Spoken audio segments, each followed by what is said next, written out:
that volume, turn it way up, way up.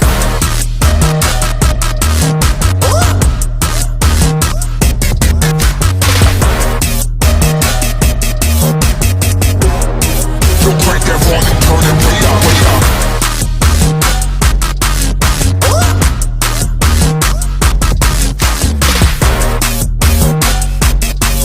Put your hands, put your city, put your fans, put your state up.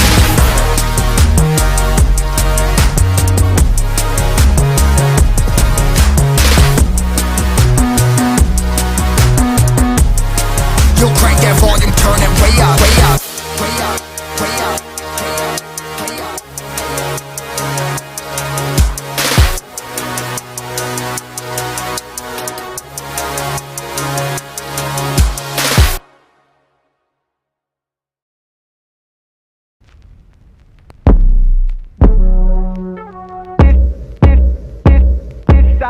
Yeah, look, I ain't about to tell you twice. We on different levels and you better get the balance right. We not eye to eye, we are not alike. You couldn't even be me in another life. Don't hit me on my phone, yeah, I'll get back when I'm posted. They wanna blackmail cause they see I'm going posted. I've been at the top since I came over. I've been in control, yeah, it's game over.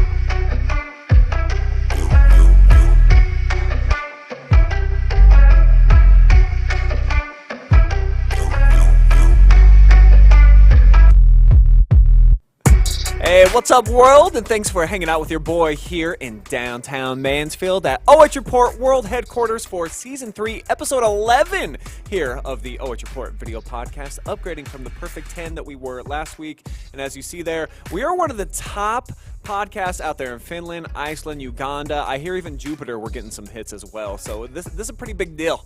Be hanging out with me here tonight on the show, but I can almost guarantee you'll be happy you did.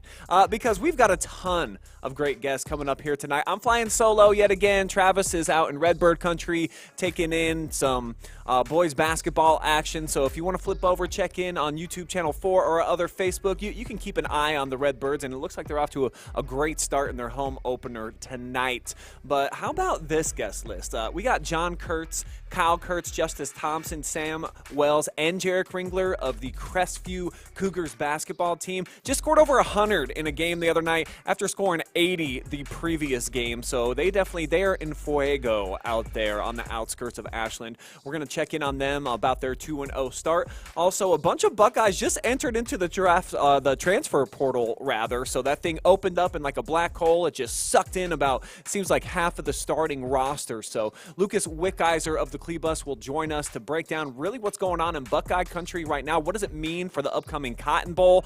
And ultimately, what do we do in terms of replacing some of these guys? And of course, no Victory Monday yet again. Kind of that old familiar feeling out here in Browns country. Back-to-back losses for us. So Lucas will give you his thoughts on what some of the biggest differences were at SoFi out in Los Angeles yesterday.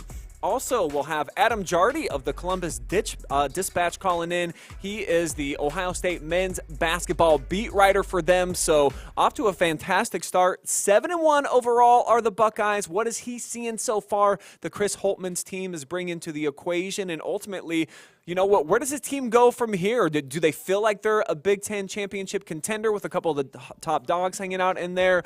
Or is it just kind of a lighter schedule? Adam will break that down for you. Also going to take a look back at some of our favorite interviews from State Football Championship weekend down in Canton. So we got a little thing all clipped together for you, our favorite one answer from our 5 MVPs that we talked to.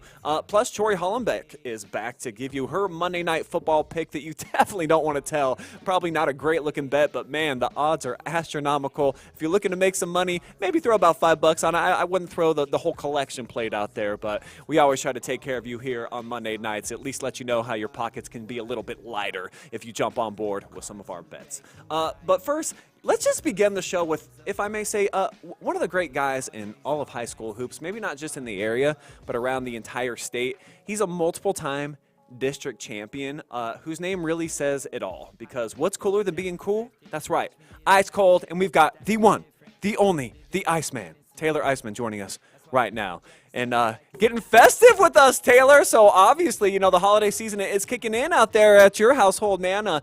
What's going on out there? Looks like kind of a holiday-rific theme. Yeah, I figured you gonna have me on. It was a good spot to be here. We'll be at Christmas before we know it, but my kids decorated a little here, so it was a good spot to sit here tonight.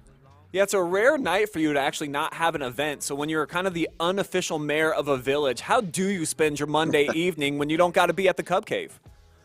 Well, it was funny. I had practice after school, and then we had a middle school boys game, and I had no officials at the start of it, so I officiated the first half by myself, and then had an official show up. So I got to officiate a game tonight, but only one game, so got out of there early and got to come home and spend the night with you here. Really glad that we got the time, but isn't that amazing? Like, if you're a coach and you walk in a gym, obviously with some of the littles, and just me being a media person and talking about it, I get asked to referee some of the younger guys every now and again too. So it just comes with the territory, Taylor. And you're a man of many hats. You can do it all. We're all very impressed out here, and especially Saturday, opening up at the Cub Cave. Nice win for you guys over Mohawk. Tell me about the wild fourth quarter that all went down and how you saw your guys kind of step up to the occasion, because it looked like about midway through that fourth quarter, Chester was getting hot from Mohawk and they might run away with it, but your dudes made just enough plays. What did you learn about your team? Yeah, I think it was two similar teams. We were both really good teams last year and graduated some key players. And I think both teams are kind of trying to figure out, what they're going to be this year and just kind of handle new roles. And I thought we played really well in the first half. We played pretty good defense throughout the course of the game. But, yeah, the Chester kid got hot, as I knew he could do. He struggled a little bit early and was in a little bit of foul trouble. But that's what they're capable of doing. And we got a little tired there in the third and fourth quarter and lost track of some guys. And like I said, Coach Dunn does an awesome job with that group over there. We knew it was going to be a really tough first game. But like I said, it was just a good win, especially to start the season. I think I've told a lot of people I think we were fortunate to play them in their first game. I think they're going to be pretty good and a different team here. They get a few games under their belt. So that was a good win for us to get and kind of escape with it there.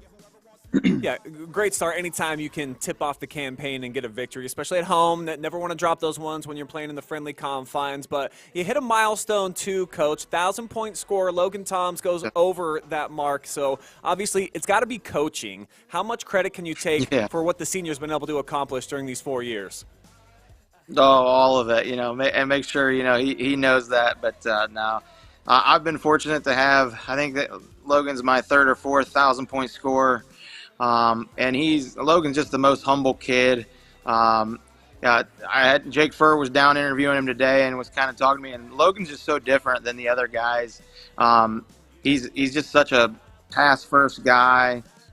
He's quiet. It was halfway through that first quarter, and I looked at his dad, who was my JV coach, and he hadn't even taken a shot yet. And I'm not worried about 1,000 points, but he's got to be the dude this year for us.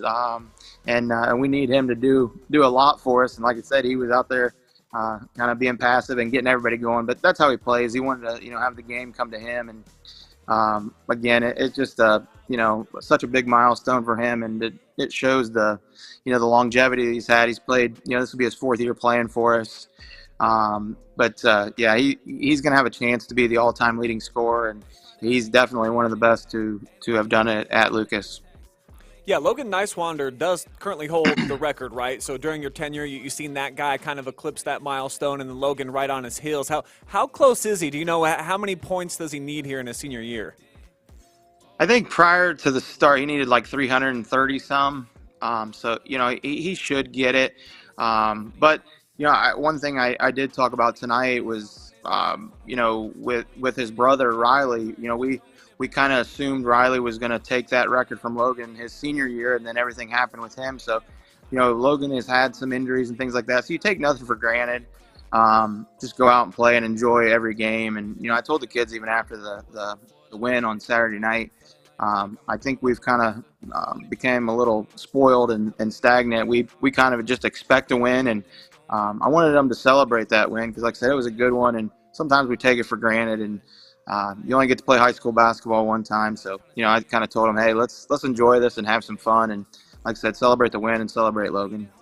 And I could see maybe a little baby boom going on out there in Lucas where all these fathers just lining up naming their kid Logan. It just makes sense. If they're going to be coming up in the program, put them in the best possible position to reach those milestones, 1K plus, and become an all-time leading scorer. And I thought that was really cool that Big Bro was in attendance and actually did the interview for us after the game. So just that entire family, some guys just got it all, Ice. It seems like all of them, they can just ball in a bunch of different facets. But really neat, I think, that family environment that you guys have been able to produce down there, having these two guys, a couple of legends in their own right, chit-chatting about going over 1K. And I know Logan's not a guy that really wants the spotlight shine on him. He's a true team player. So I think that probably that was, a little embarrassing for him to have Corbin there talking to him, but definitely really cool for him. And I'm sure he's taking it in stride. And I'm told unofficially you guys have 9,000-point scores in the history of Lucas. Yeah. Are you one of them, Taylor? Did you reach that mark?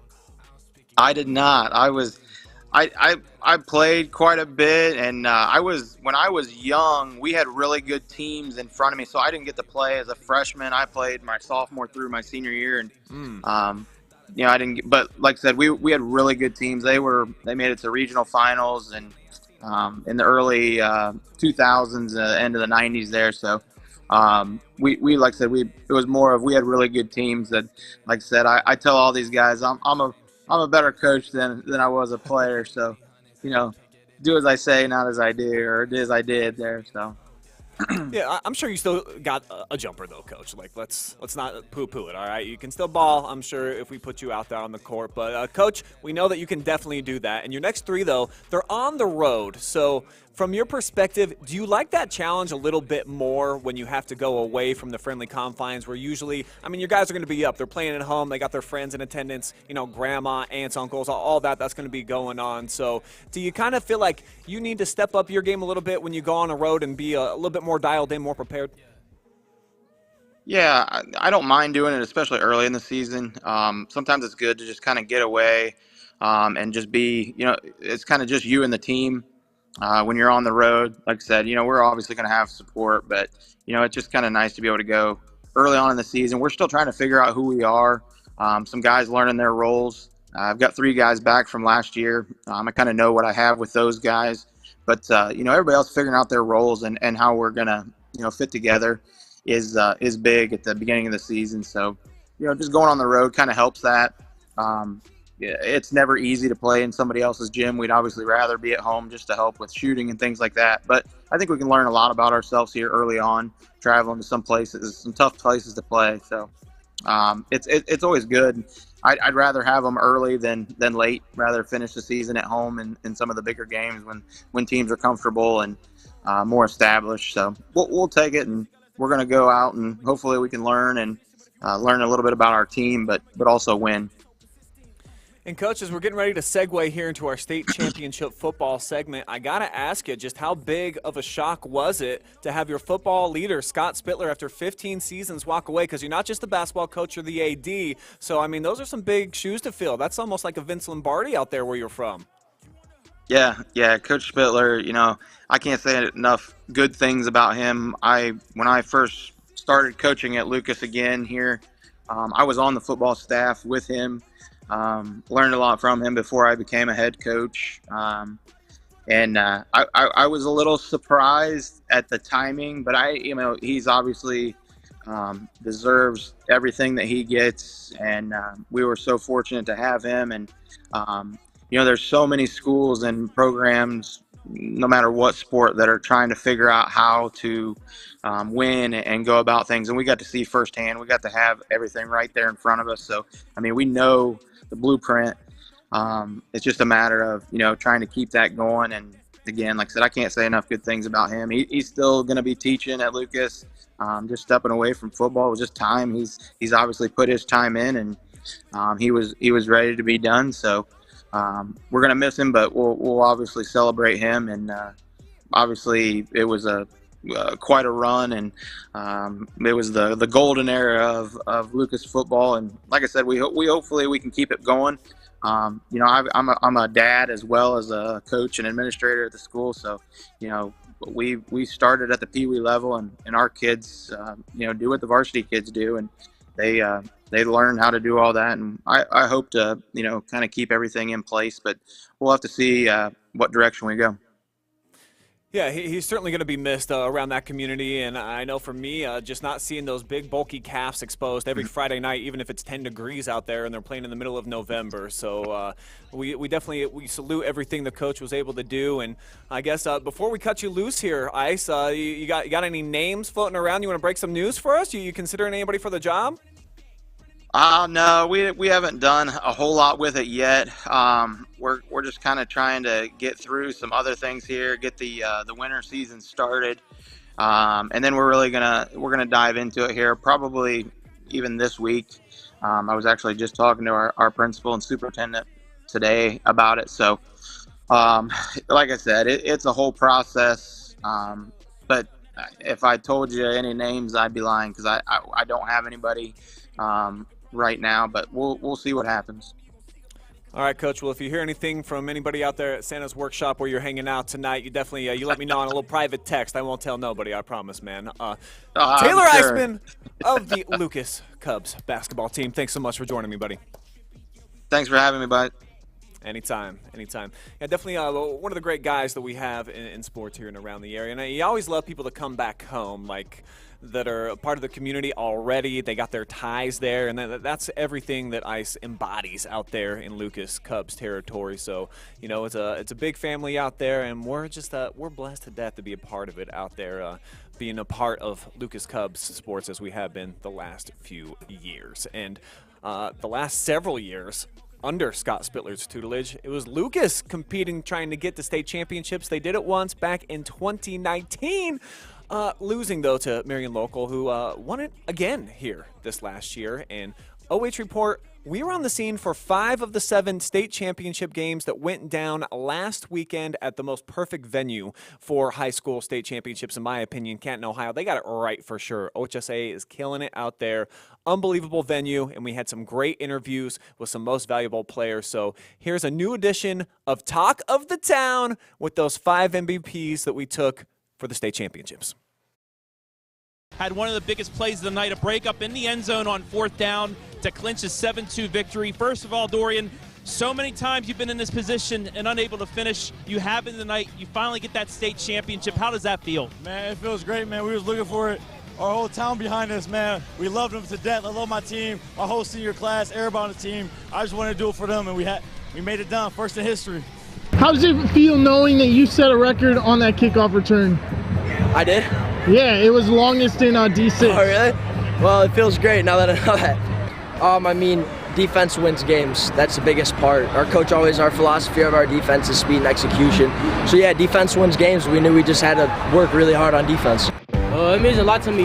We've been working hard since the summertime for this, and it shows. So, being here for the second time in Canton, Ohio, it feels great. I just seen a clear hole and got to like the 4-yard line and helped my team get the victory.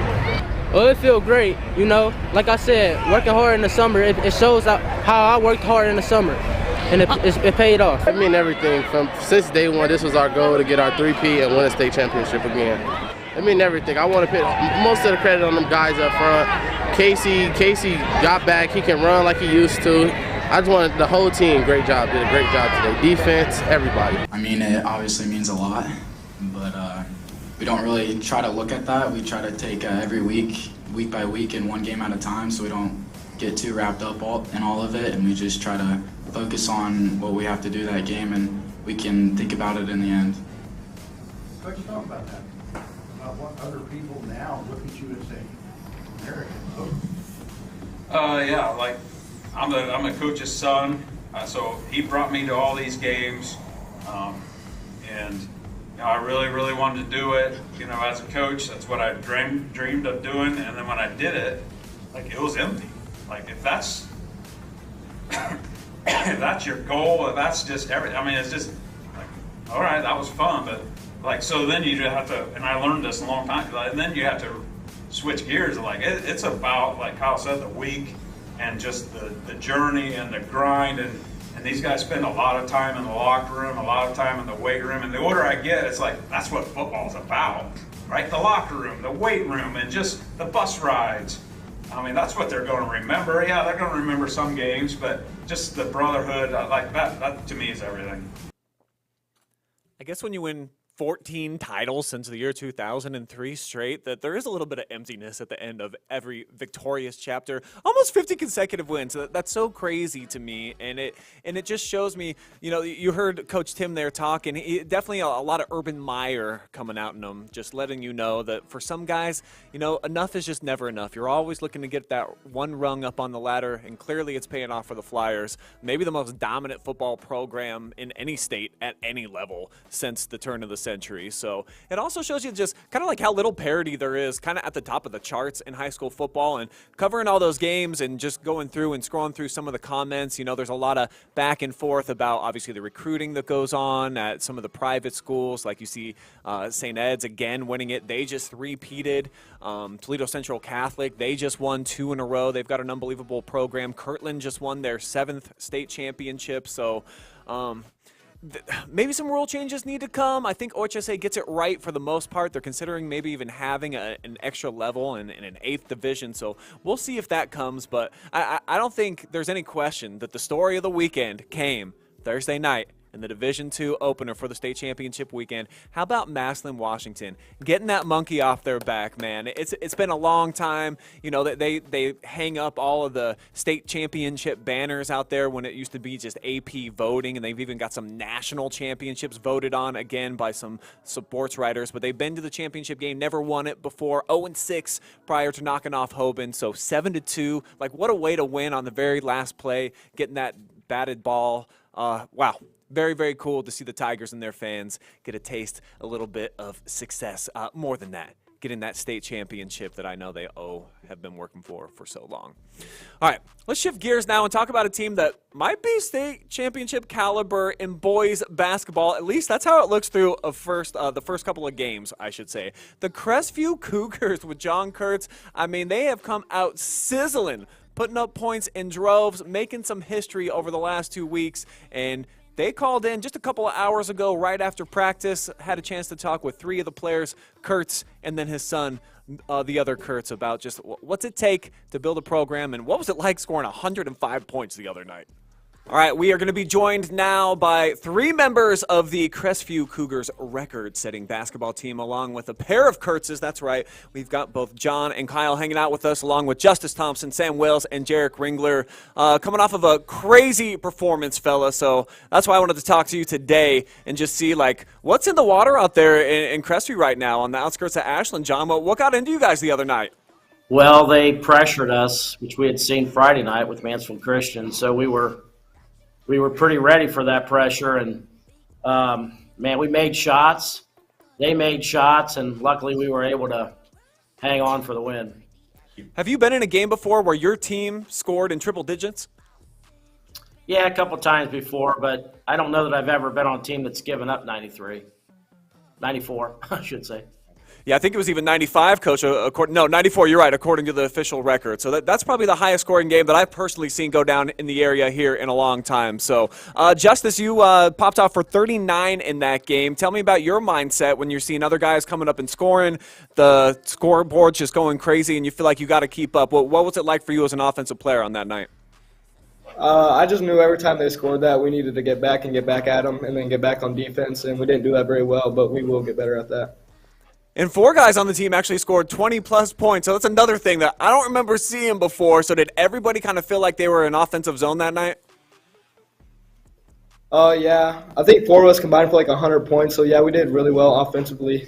And what do you guys got to say?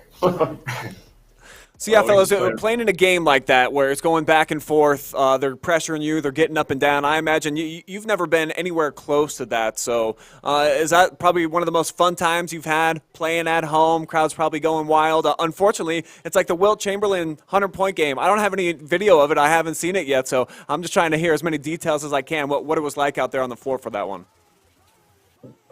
Oh, it was fun, but, it was just so back and forth you didn't have time to think about it.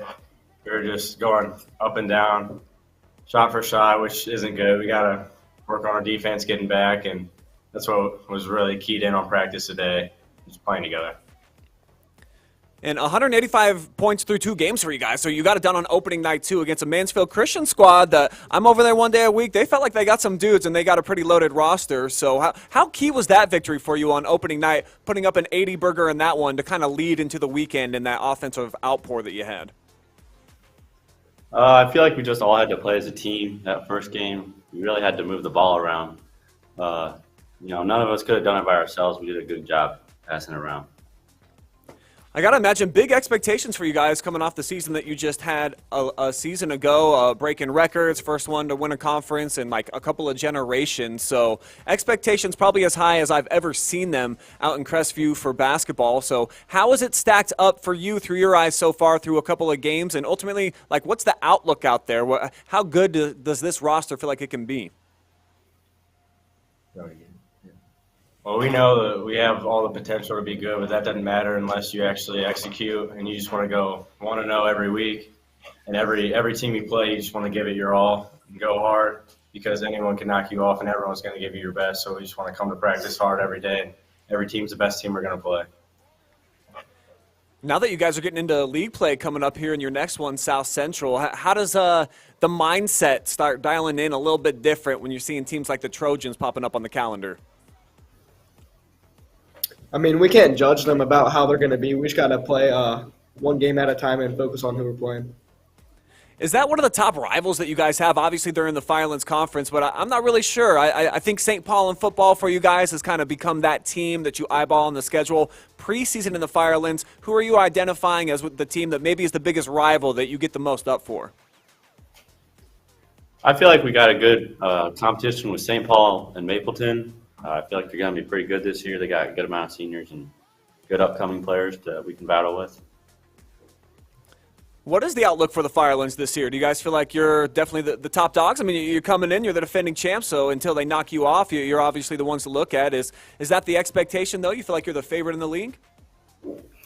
Well, we've talked to our kids about, the first thing we tell them is we're going to compete in the league to win the title. But that being said, we do return a lot of players, and we do have high expectations to, be in that top third of the league. The league is going to be tougher this year because there were some teams last year that played younger, and so those kids are going to be a year older and have more experience. So we just feel like, the kids are really telling you just exactly our mindset is that we're looking at it as, we got to go about it as we want to win the South Central game in the league, and then whoever's next up. And we try to make sure that our team is playing in such a way that we can adapt to many different styles, because as I think Justice just said, that we feel like we're going to get the other team's best game most nights. And I felt like that definitely on Friday night, where Mansfield Christian really, I think, was interested in knocking us off. And they brought in some really talented kids. And so I think it was that's where our kids got to find out, that they're going to bring their best game against us. And I was really proud of the way our kids responded in both games. I don't know, Brian, if you know that these first 3 games on our schedule were the opening game for those teams. So these teams have all gotten a chance to see us, and we really have not gotten a chance to see them. And, with Ontario having a new coach and a very different style, it's been challenging for us, but I think the thing that we're probably most proud of is the toughness our kids showed in that fourth quarter after coming out of the MCS game where they pressed us the entire game, and then getting into the Ontario game where it's up and down and we were getting pressured the entire game. So I think that's the thing I told our kids I was most proud of after Saturday night's game was we never took our foot off the gas, even though we had played a pretty tough opponent on Friday night. Well, whatever you Kurtzes are doing in terms of game plan and strategy and then within the action, it's obviously working through a couple of games so far. So give me a quick insight on that dynamic, having somebody younger like your son come in to kind of bring some new thought process, someone who's just been out there on the floor very recently competing in high school games, and how you guys kind of mesh your 2 knowledge bases together to help these boys get off to an awesome start. Well, I think what we like in our coaching staff is having, younger guys come in that are innovative, and Kyle's like that and can bring fresh ideas. And so, I don't know so much that it's us as it is our kids that, have really bought in and done what we've asked them to do. And you win with culture, and you win with kids that want to do the right thing. And from my standpoint, I'm really pleased with my coaching staff because they do such a good job in development. And we have players that's starting for us right now that started out in our freshman program and have just excelled and really worked hard all the way up through. And I think that development is what we have to have at our size of school out here in the country. And that's what's been probably the most rewarding aspect for me is the development that we've had in our program, and that the culture that's been built here with our kids, where we weren't just happy with winning, a few games. We wanted to be that team that set and broke records, and I mean more of that with wins than points, but just having the culture to be able to do that. Kyle can answer that, maybe what he thinks also. It's just, it's different from high school. I don't really get to go out there. I can't control what the players do, but it's nice to game plan with Dad every night, and we get to prepare every week. It's very different, but it's fun. It's fun to see the development of the players over the years. We put a lot of time in outside of basketball, outside of the gym, outside of open gyms and practice. We started players at young ages, and then we try to get them developed so that they're ready for this year. And we talked. We said something in the locker room a few nights ago about, I think 2 years ago, we were a little bit lower on talent, but we wanted to prepare ourselves for the future by playing fast, and we're reaping the rewards of that right now. So, like I said, it's a lot different from playing, but I think being a younger coach on the staff, I feel like I can relate to the players a little bit more, and I think that's really valuable. Yeah, it's definitely been cool to see from our vantage point here. We're thrilled to death to be a part of the Cougar family right now, bringing you that live action. A little disappointed we didn't have that 100-point outburst live and free for the folks. I'm going to be regretting that one all year, but I'm sure many more big opportunities to come here on some OH Report live streams. So does it feel like there's a little bit of buzz, gentlemen, right now, just like with the conversation around class and everything? Like the Cougars, you're kind of a hot topic right now in the area, I'd say. Don't be ashamed. Yeah. It's cool, man. You put up 180-plus points in a couple of games, man. You're going to get the community talking. Yeah, everyone's definitely talking and definitely really excited. And the kids, we got a great student section. They love to support us, and we're thankful for all of our fans, everyone that comes out. But we like to kind of keep the talk and not let that get to our heads, because that's not going to help us in the next games. So we just want to get to practice, get to work, and not really focus on the past, just focus on the future. Yeah, I guess it's my job to talk the talk for you. So the areas on notice, gentlemen, we're glad that we could get a couple of minutes here for your time, and looking forward to being over there at the Cougar Den for a lot more games coming up this season. But congratulations on an awesome start, and let's make that just an early Christmas present, one of many to come, man. We're going to be keeping an eye on you guys out there. So appreciate the time. Thanks for calling in, Kurtz and the rest of the fellas. Thanks, Brian, for your coverage. Appreciate it. Thank you. All right. Take care, guys. Yeah, really glad that we could catch up with those guys right after practice today. And they got a tough schedule coming up. They got Fredericktown. They're going to be at home for that one, and then South Central, and then Colonel Crawford, Monroeville. So out of the gates, I mean, the 5 straight teams, really tough opponents for them. But so far, they are handling business with some authority. So let's kind of shift gears now, and let's transition from the purity of the high school game and go to the wildness it is college football, because the transfer portal, it opens today, and it seems like silver bullets are just getting sucked in there like the black hole. So for a little bit more on this, we've got Lucas Wickiser of the Cleabus joining us. And Luca, kind of some wildness today, of course, all across college football, but I think particularly in Columbus, where, our starting quarterback, he's kind of out the door, and then a lot of people followed. Yeah, absolutely, Brian. Thank you for having me on. But yeah, I woke up this morning around 7:30 and was working on some other stuff. And then the Kyle McCord thing came down the pipe. And, I looked and saw the other players that were in the transfer portal. And I just couldn't keep up with them all, at least when the day started. It was like I was working on other things as well. And it was like every hour on the hour, somebody from Ohio State was transferring. So, man, it's become like the college football version of free agency. That's why I liken it to. Yeah, I definitely feel like this will be the first off season that I think will kind of dictate what the future is going to look like. Guys going to try to maximize their talent that they have, not just for themselves, but the roster around them. Of course, they see that, we got a Heisman guy. He's going to be leaving. His top 2 targets, maybe even 3, are not going to be available. Heck, Cade Stover's going to be out the door. So maybe trying to put himself in a better position. At least Kyle McCord saying that. But you definitely can see this becoming like the new norm, right? And we might just get kind of numb to it after this offseason of a bunch of guys jumping in there. Right. I think that will be the case. But, there's some Buckeye fans that were panicking about so many of these guys leaving. And it does suck when you lose players. But I'm not worried. I'm not worried because at Ohio State, we don't really rebuild. We reload. That's how they've always been. They haven't had to really rebuild since 2011 when Tressel had to leave Columbus. But other than that, I think we'll be okay. But I got a whole rundown of them here. Kyle McCord and Julian Fleming were obviously the 2 biggest ones. But you had running back Evan Pryor, center Victor Cutler Jr., defensive end Amari Aber, and then a couple cornerbacks Jair Brown and Ryan Turner, and then a couple safeties Cameron Martinez and Kai Stokes, and a kicker Parker Lewis.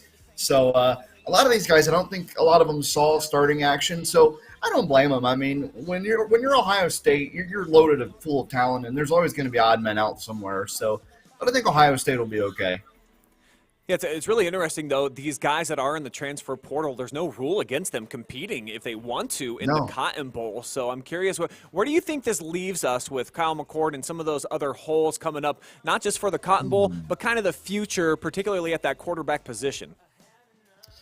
Well, first of all, I would actually like to see Kyle McCord play one final game for Ohio State in the Cotton Bowl, and it still drives me nuts. There are so many spoiled Ohio State fans, and there were so many of them. I think it was split this morning between so many of them thanking him for what he did, and then there's so many saying goodbye, don't let the door hit you on the way out. But it's like he was better than what you think he was, but we become so spoiled and having great quarterbacks that he didn't hit that standard. But I would love to see him play one final game in the Cotton Bowl. But if he doesn't, Devin Brown I would say Devin Brown might have the inside track. Now, as far as 2024, I'm not sure who they're going to get. I mean, they have Aaron Nolan as their top recruit. He's a 5-star recruit already in the system. But I've also heard Cam Ward from Washington State. He's a big one. And there's even folks saying Arch Manning should come to Columbus. Now, that one I don't agree with. I mean, I would like to have him if he came here. That's more of a pipe dream. But, yeah, for Ohio State, it's kind of still up in the air there. After December 29th, I think we'll have an idea where we're going. And then real quick, we just saw the Heisman finalist. Marvin Harrison Jr. is one of them. This is a very quarterback-driven award. Do you see any way that he doesn't finish at number 4 behind the likes of Penix, of course, who still gets to play in that Final Four on the big stage, and the other quarterbacks that are up for this, and including the kid from LSU that definitely has the best numbers? Yeah, man, I don't know. And this drives me nuts that the Heisman's definitely become a quarterback-driven award. I mean, and if you remember, the last guy that won it for Ohio State was quarterback Troy Smith in 2006. So the Heisman's definitely become more of a quarterback-driven award. And I love Marvin. And if we're being honest, I think he is the best player in the country as far as the impact to his team.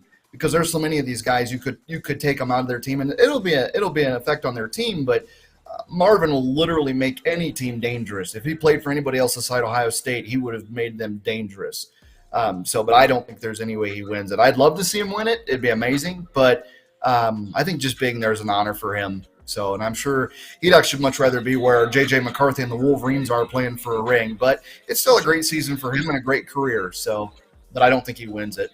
Yeah, probably top 2 or 3 pick in the NFL. So with that, we'll go ahead and segue into the Browns. No victory Monday for us yet again. And you know what? Since I see we got another caller on, I'm assuming, just based on what I know of his brother, Mr. Andy Jardy, that Adam Jardy, the writer for the Columbus Dispatch for Ohio State men's basketball, also is a long-suffering Browns fan just like us. So let's go ahead and bring in Adam to the conversation. And first, can you confirm that, Adam? Are you indeed a dog pound member? Oh boy, how much time do you have? You tell me. Go ahead, brother. This will be like therapy. Get it out in the open. Okay. Yes, I grew up living and dying on the Browns, and then kind of got away from. I got tired of the losing, and when they went 1-31, I stopped watching. Yeah. And then Baker got me back into it. And then I was starting to, kind of fall back in love with the game and the team. And then I just I don't want to get on a soapbox, but I can't support them signing Deshaun Watson and doing what they did. So Right. I got rid of all my Brown stuff when they signed Deshaun Watson, and I haven't looked back. So that's Man. where I am with the Browns. So yeah, Probably a lot more carefree Sundays, I imagine, on your Oh, afternoons. Sundays are during fall. amazing. Sundays are great. I have my whole day to enjoy myself. I mean, this time of year I got plenty of college basketball to watch anyway, but yeah, it's strange. I honestly don't miss the NFL that much, and I know my brother's going to hear this and just, give me eternal grief for it, but my life is better without the Cleveland Browns. I can tell. You Sorry. look refreshed. You look like you're not coming off a very stressful Sunday like me and Lucas did, of course. So, Luke, let's go over a couple of your talking points on your Browns article that you dropped last night. And let's begin with the no defense anywhere. I mean, what became of this vaunted Browns D that through the first 5 weeks, they were hitting historical marks? I know no Denzel Ward, and we've had other couple of pieces out, so we're not as healthy as we were. That can't be the only thing missing, though. What's up? I just don't know, Brian. I really don't know. I mean, I think I was fool's gold to start the season. I mean, they had 5 great games. I mean, fantastic, historically good games. But as any Browns fan knows, and I'm sure Adam knows this too, I'm always thinking, okay, when's the other shoe going to drop? And it always is the worst time. It's usually later in the year. But for the Browns, I don't know. I think people might have just started figuring them out a little bit, even with them being a solid team. I think both Denver and the Rams have figured out weaknesses in the run game. I mean, they've been gashed in back-to-back weeks, and they were gashed by an awful Broncos team who was even worse than the Rams were. So it makes me a little nervous with Jacksonville coming into town next week. So I don't know what they figured out, but obviously you've got how many weeks of tape on this team now, and I still think they're a solid defense, but I think it's about time we stop calling them the NFL's best until they get back to where they were. I can't believe I'm going to say this, but I thought that 38-year-old Joe Flacco was actually spinning it pretty nice yesterday. Okay, he threw a couple of nice balls, a few deep ones, a couple over the middle, and outside of that bad interception, which did kind of cement the game in a loss for us, Lucas, your first evaluation of Flacco is what? Poised. I mean, he's exactly what you wanted in a veteran quarterback. I mean, some Browns fans were laughing at the signing, like he's not what he used to be, and of course he's not. He's 38 years old, which is up there for a football player. But you don't need a guy that's a Super Bowl MVP or a Super Bowl caliber quarterback. You just need someone who doesn't turn the ball over, which unfortunately he did at the very end there. But my first evaluation was he was just poised. I mean, he led the offense. They had that kind of swag that they've been missing a little bit.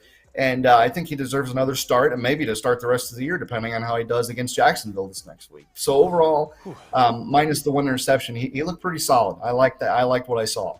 Yeah, the Jags are a pretty scary team. They're actually about to be taking on the Bengals here momentarily in about 2 minutes on Monday Night Football. So, Adam, I know I got your brother, and he's in a group betting chat with me, and we're always posting what we're up to, at least on the FanDuel. Have you also been bitten by the gambling bug? Do you throw a little bit of cash on some of these games?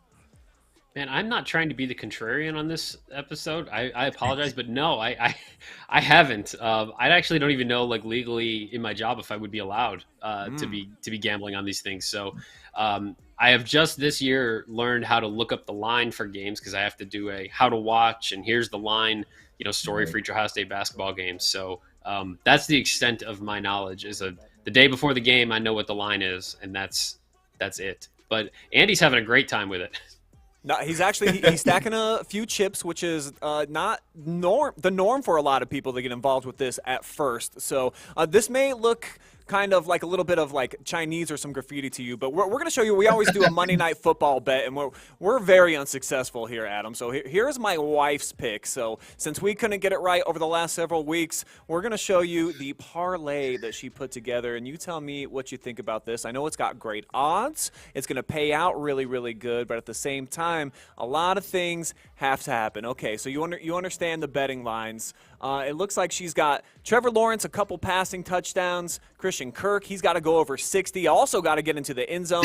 Jake Browning as well, over 2 touchdowns. I think this is just going to be his third start. He's going to be finding Jamar Chase a lot, evidently, and then more than 2.5 turnovers. What's the over-under? What do you give this thing a chance that actually hit some pay dirt? You could add to it how many names on that list do I actually know who they are, and then that would add to the parlay there. I'd love to give you some sort of witty, insightful answer. I have absolutely no idea. I couldn't tell you. I don't even know who was playing tonight. So it's Right. in my house. It's basketball season right now. So I'll just say that I'll say what we all say. Your wife is incredibly intelligent, and if she thinks that that's going to work, it is going to work. And go with it. You heard that right here, baby. Those are my words. Adam was just speaking them. So let's go ahead and shift gears. It's basketball season, buddy. So let's talk about it. And the Buckeyes, they're off to a really nice start. We see 6 straight wins, I think, for them. The only loss so far, Texas A&M. So is this kind of? I mean, the schedule hasn't been great. They have played a couple of ranked opponents. Is this what you expected from Ohio State, or are they off to maybe a little bit more of a sizzle than you were anticipating? Yeah, they're playing better than I thought they might be. I mean, the plan was always for this to be like a bit of a bounce back season, or at least that was the expectation. Last year would prove to be the fluke. This is a team that had made the tournament every year under Holtman, and that obviously last year didn't go according to plan. But there was a strong belief within the program that this would be a better year. But the question was, fair, like how much better, and what are reasonable expectations for this team? And I think what you're seeing is, like, as you look at some of these clips here, like this team plays some fun basketball. And this team has some legit, like, growing stars on the roster. And I do think they're maybe a little bit further along than I thought they would be at this point in the season. But the biggest thing I keep coming back to is they're just an enjoyable team to watch for the most part. I had a friend text me after they beat Santa Clara in the Emerald Coast Classic in Florida. And this was on the same day that the football team lost to Michigan. So this is, I don't know, 9-10 hours later. I'm down there in Florida writing a bunch of stories, and I get a text that says, "What is it like covering the good Ohio State team?" Ooh. Man. And wow. And I was like, well, I've never had somebody say that to me before, so I'm not exactly sure how to answer that. But I do think, like, to all joking aside, it's shaping up to be a fun season. And I don't think this is a win the Big Ten or make the Final Four type of season, but they're enjoyable to watch. And I think there's a realistic it's realistic to think this team's going to continue to get better as the season goes on, as some of these young guys continue to grow and get better. I know Chris Holtman just got that new contract, guaranteed raises and all of that, so they obviously don't want to cut him loose. But does this kind of feel like a season where the seat's a little bit hotter than it has been of late, given that they finished pretty much dead last in the Big Ten last year? Does he need like a top 3-4 finish to kind of earn a little bit more of the confidence from, some of the upper tier guys within the Ohio State brass? Well, all those questions are incredibly muddled right now because we have no idea who would even be making that decision in a couple of months if there was a decision to be made, because Gene Smith is obviously retiring and we don't know who the replacement is yet. So all I can speak to that on is that Gene Smith has been incredibly supportive and vocal about his support for Chris Holtman and his belief in him and the future of the program under him. And I think that, until we know more, I think that's where things are. But I never really... Last season, there was never any actual, is he on the hot seat? I mean, people like to speculate that from the outside, but there were zero conversations about that last year at any level of the athletic department. I think if Ohio State this season were to go 5-15 in the Big Ten again and lose 14 of 15, then I think it becomes maybe a conversation. But there was a real strong belief that was never going to happen, that this roster that took those lumps last year was going to be better for it. And I think you're seeing the early signs of that right now. So I don't think there's any real pressure there other than the pressure that locker room feels among itself of just, like, let's be better. Like, we don't want to go through what we went through last year. Let's not do that again. And I think that's the only real pressure I think anybody's feeling right now. Well, you talked about the young talent. They got a lot of playing time last year. They seem like veterans this season, especially the sophomore, man. We got to talk about Bruce Thornton. This dude, he's come out of the gates, and he's been cooking. 19 points, almost 5 assists per contest. Is this a dude that you saw in the preseason kind of develop into that go-to player? And do you see this kind of maintaining? Does he feel like a 20-point-per-game scorer on the regular when he starts getting into this Big Ten competition? I don't know if for Ohio State to be at its optimal level that Bruce Thornton is your leading scorer at 20 a game, but he's certainly starting to show that he's capable of being that guy. I mean, I voted him on my all Big Ten ballot in the preseason. I run a media poll with my friend Brendan Quinn at The Athletic, and Bruce got some serious consideration for all Big Ten honors from the reporters that we do this with. I certainly thought he was in line for a breakout type of season. Now, what that ultimately looked like, I wasn't sure, but he's a guy that he became a captain midway through his freshman year, and that just doesn't really happen. Like when you have a freshman point guard become a captain, that tells you something about kind of where this is headed. And I've had enough people in and around the program for the last 3 years talk to me about Bruce Thornton and like, listen, like this dude is the real deal. This is the cornerstone. This is the piece we're building everything off of. And that's just manifesting itself this season. Like he has taken a step forward in a lot of ways offensively, and he's able to create his own shot more. But he's playing like an all Big Ten guard. And he has the chance, I think, by the time it's all said and done, to go down as like a generational type of player. And, that obviously involves staying for multiple years, which doesn't happen often anymore. But I think he has that kind of capability, that kind of upside to where, fans are going to be talking about Bruce Thornton for a really long time. Yeah, I'm glad you brought that up just in terms of guys not really staying a long time, because all the news from the transfer portal in Columbus today, college football, it seems like it's a little bit of the Wild West with some of these new rules. Basketball, I mean, if you want to take your talent someplace, you just go to the league, you can go play overseas, so it's a little bit different. But do you see any parallels from the football to the basketball where maybe some guys are heading out when they've had some really good careers? We just saw the point guard for North Carolina. He switched teams at the beginning of this season. Is that something that you feel like is going to be commonplace with the new NIL money and just the ability to go and play at another D1 the very next season? I tell you, it was a great day to be the Ohio State men's basketball writer because there was no pressure on me to do absolutely anything today in Columbus. So that was an enjoyable experience. But honestly, this is something I feel like college basketball has been dealing with this at a higher degree for a longer period of time than college football has, really. I mean, you start really going down and looking at, how the transfer rules have impacted the sports. Like football is catching up to basketball right now because obviously you're dealing with a smaller roster size, and all it takes is, 1 or 2 transfers to drastically alter, the makeup of a team. And that's something that's been happening now for several years in college basketball. So, yeah, it is interesting. It's always interesting to me when the transfer window opens in football, and you see a whole bunch of names enter, and it's certainly like it feels like a wild west type of deal.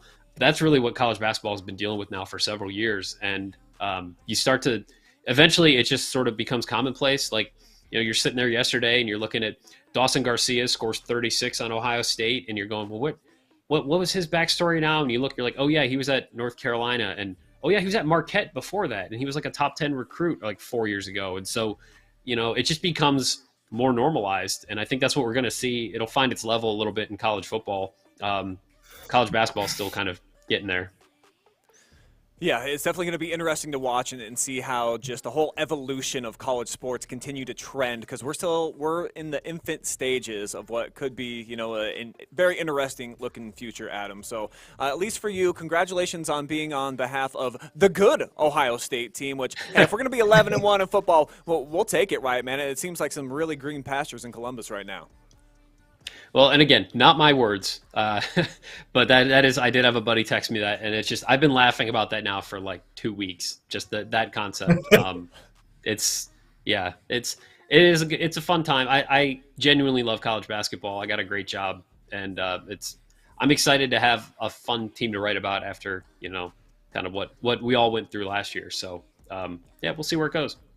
Yeah, you got to get through those choppy waters to get out to the good times and the nice, even ocean. So congratulations on doing that last year, fighting through. It does look like it's going to be a very fun season to watch for Ohio State. So before we cut you loose, though, because you know absolutely nothing, you're not really following along with the NFL, Monday Night Football is officially underway. So we've got Bengals 5-6 at Jaguars, who are 8-3. It's the backup quarterback for Cincinnati tonight. You giving Cincy any chance? They're a 10.5-point dog going on the road. You think they can get it done for the state of Ohio?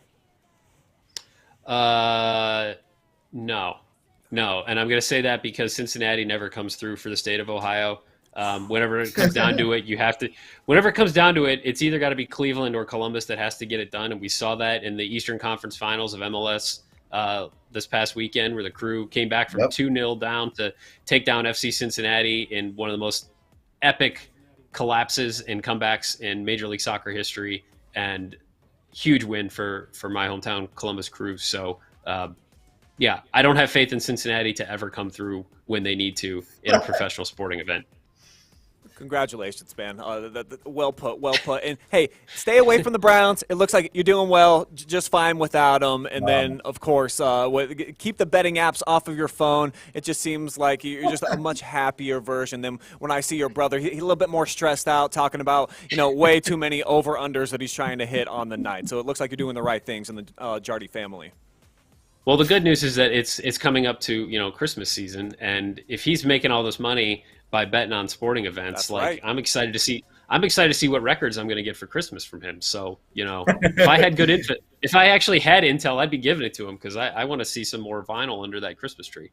I'm sure it's coming. So, and if not, you can just take this little sub clip, send it to your brother's phone, and he at least knows what to get you. Then it'll be on wax, on record. Oh, he knows. All right, Adam, hey, thanks so much for the time, man. I know you got a couple kids. You got to go rock to sleep and tell them some lullabies. So thank you so much for the time tonight, and continue success down there in Columbus, buddy. I appreciate it, guys. Thanks for having me. You got it. Adam Jardy with the Columbus Dispatch. Luke, a lot of good insight and details there about the Buckeye basketball team. Have you been following along so far? I know we've been, really focusing on the football, but have been keeping up with the Buckeyes on the hardwood yet? Yeah, a little bit. I saw when they beat Alabama, that was a nice win there, and when they won the tournament, I think they beat Santa Clara to win the tournament, and then they kind of did like a water. They drenched them with water. They drenched Holtman and everyone else with water, celebration in the locker room. It was fun watching that, and it does seem like they're a fun team. I have to start watching Buckeye basketball again. It's not like I'm not into college basketball. It's just I'm more of a football guy, although I love the Buckeyes in general, no matter what sport they play. But shout out to Adam for the work he does. And also shout out to Andy Jardy. Him and I actually went to college at Kent State together. So that's how I know Andy. So, but yeah, that's definitely the connection there. But yeah, I've been following a little bit for Ohio State for basketball, but I got to get into it. Looks like these guys are a lot of fun.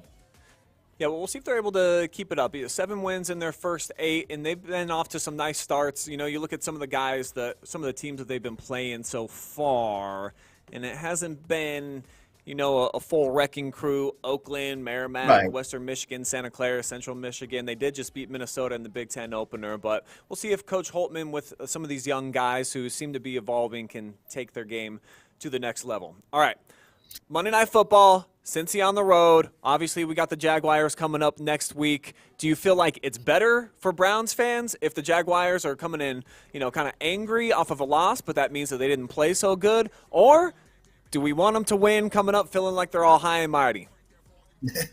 I would rather go with a high and mighty angle because the Browns, it always seems like when they play better as an underdog. And, I mean, they're going to be a home underdog. It's obvious that they haven't been playing their best and the Jaguars have been playing well. But I'd rather have Jacksonville come in overconfident and the Browns surprise them because I think that's what actually happened to the Niners when they were here several weeks ago. They kind of overlooked us, and our defense played probably their best game of the season. So, yeah, I'd rather have Jacksonville come in kind of cocky and overconfident and the Browns punch them in the mouth. Hopefully. We'll see. We will find out. All right, Lucas, always appreciate you hanging out with us here on a Monday night, making me at least feel educated, maybe not better about my Browns, but at least I feel you, buddy. And we'll continue we'll suffer through. Hey, we're still in a good position to make the playoffs, so it's not all, it's not all doom and gloom. We're in a good spot here. Yeah, absolutely. And I think, we said we had to win 3 more games to get in, but in this case, it's one at a time. And I'm just hoping it doesn't become a repeat of 2014 because we were 7-4 that season and dropped 5 straight to end at 7-9. I don't think that will happen, but we could miss the playoffs. But they've just got to take it one game at a time, literally one game at a time. But we've gotten done with these win streaks, and now we're just gutting it out every single week. And it's time to dig deep and see what these guys are made of. Cleveland tough. That's right, baby. Cleveland against the world. And Yep. I think we're going to be on the good side of history this year. That's Lucas Wickiser with the Cleebus, our writer on the OH.Report. Have Thanks, a good rest of Brian. your Monday night, sir. You too, buddy. All right, I will indeed. And it looks like Mansfield's own Taylor Huff might be having an unbelievable night. They're playing for a national championship in women's soccer tonight against number 2 Stanford. And if the text message I just got is correct, it looks like the Seminoles are national champions. So Congratulations to T. Huff. She makes the move. She jumped in that little transfer portal. She followed her coach from Tennessee when she was a freshman down there to Tallahassee, and it worked out great. Undefeated national champions. We'll see if we can get Taylor here on the podcast coming up next Monday.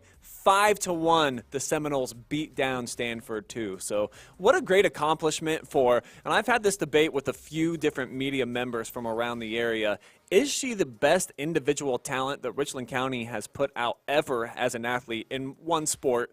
Granted, I know that she did a little bit of track, but you could say there's a few people maybe that did multiple different sports. You even look at a dude just a few years ago like a Cade Stover, making it to Ohio State for a football scholarship, Mr. Football, also the leading scorer, rebounder in the history of Lexington, a school that's got some great tradition, a couple of state championships. So we'll have to weigh in on that debate and see where we all land. But for now, let's just celebrate T. Huff getting that national championship for Florida State. Man, what a time. Definitely, I'll be sending out a congratulations message to her soon, and I invite all of you guys to do it. She said she needed to get her IG following up, so go out there, follow her. I think it's just at Taylor Huff on Instagram, and to really build her up, give her a lot of loves and shares and stuff, because that's one of the true great kids that I've ever had the opportunity to cover.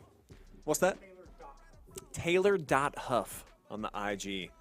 Go give her a big shout out. But we're a little bit over time here tonight, taking you for a full hour of entertainment instead of leading up to Monday Night Football. So if you stayed with us, thank you so much. And if you're still here, I'll let you know in the NFL so far. Only 4 minutes into the game. Somehow, seems like they haven't had a whole lot going on. Still 0-0, so you ain't missed nothing. Flip on the ESPN, maybe the Manning cast if they're going tonight. Check that out, because from here, from OH.Report Studios, we're done for the night. We'll see you on a live stream near you coming up real soon tomorrow. Adios, amigos.